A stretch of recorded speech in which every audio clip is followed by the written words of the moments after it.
Hey guys, Thursday, April 11th, Bitcoin's just below 70,000.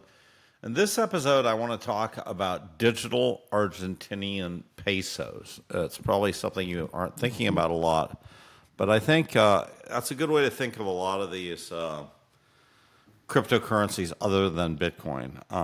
And in particular, I really want to focus on Solana, but I'll touch base on Tezos. Okay. So what are we talking about here? I'm going to just share this tweet that I did. And basically this tweet I said, don't get seduced just by something that works really well, that has 10,000 transactions per second, that has a super slick user interface, that has all these VCs behind it, and has a huge market cap. The soundness of the currency, what the unit of account is actually matters, because this is money. This is not just pure technology. And so I really want to talk about this, some of these blockchains. And there's a lesson here from a blockchain you probably don't know called Tezos. And so I want to show you that Tezos blockchain. So this is an app that's running on Tezos. It's something called FxHash.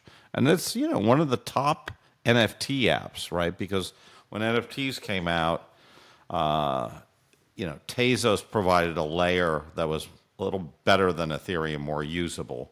And this is an example of an NFT. Not bad, looks good if you're into collecting art. And note that they're pricing the NFT in these units of Tezos. And they don't even show the dollar. It's just 24 Tezos, right? So, all these assets are priced in Tezos, and you have to start thinking in Tezos in order to use this. All the versions of this thing are all priced in Tezos. Now, the problem with that is if you look at the price of Tezos relative to US dollars, it's basically gone down 85% over the last 5 years. So any artist who sort of said, great, I'm just going to take Tezos as a unit for my currency, has now got about 15% left from where they were in 2000, right? When this thing, 2020, when this thing really got big. So that's to give you an idea. Now, a much more popular thing than Tezos is the current thing is, of course, Solana. Now, a lot of people are saying, wow, Fred, Solana is great. And you know what? Solana has an extremely slick UI. And this is their app. And, it's saying, oh, we're experiencing network congestion. But this thing is very slick. And I have, again, Solana, the SOL unit. And again, 0.26 Solana I have in this wallet. Now, if I want to send some Solana, I copy and paste the address here. I'm going to send 0.1 of a Solana here, right? Let me send actually 0.01 of a Solana. 0.01 Solana. Okay. And so I'm sending this to this address. It's under a penny. I can send it. It's not instant, but it's very close to instant. I guess it's because of the congestion, it's not so instant. But in general, it's pretty fast. And you can, well, actually, it's not even that fast. But anyways, this blockchain Solana has done really well recently.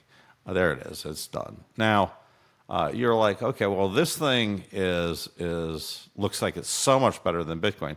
Let's go and take a look at Bitcoin for a second.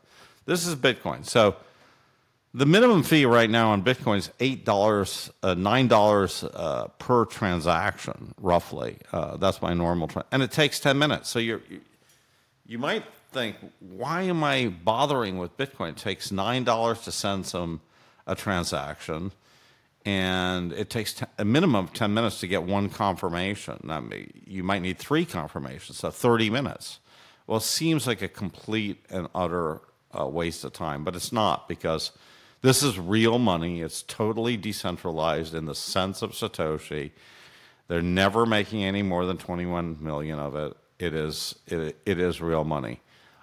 So that really gives you an idea of why I think, I think that this attempt to just look at pure technology is not a great idea. And the other thing I would say is this. Let's just take a real quick look at TradingView of Solana. So if Solana